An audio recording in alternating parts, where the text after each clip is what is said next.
Le Bolchoï en tenue d'apparat pour célébrer le centenaire du célèbre ballet de Stravinsky, Le Sacre du Printemps.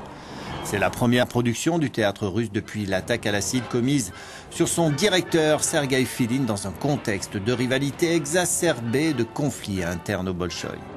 Lors de la première du ballet à Paris en 1913 donc, le ballet de Stravinsky, chorégraphié alors par Vaslav Nijinsky, avait déclenché des bagarres dans le public. Cette chorégraphie a été quant à elle signée par Tatiana Baganova.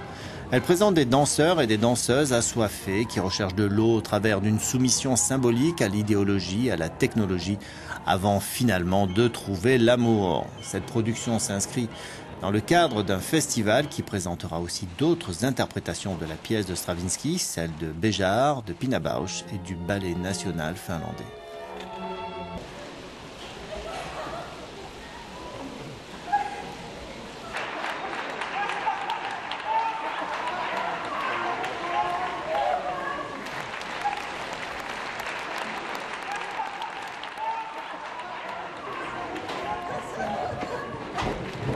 En conférence de presse, la chorégraphe et un des danseurs reviennent sur la particularité de cette production.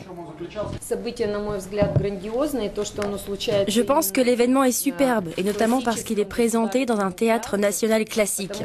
Si un spectateur parvient à voir les 4 productions, il pourra avoir une rétrospective de la façon dont tout a commencé et comment il a évolué jusqu'à aujourd'hui.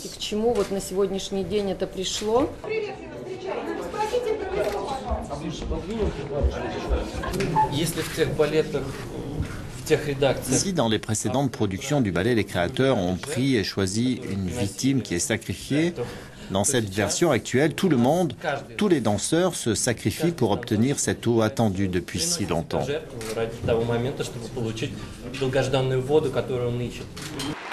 Le festival Stravinsky se déroule au Bolchoï jusqu'au 21 avril.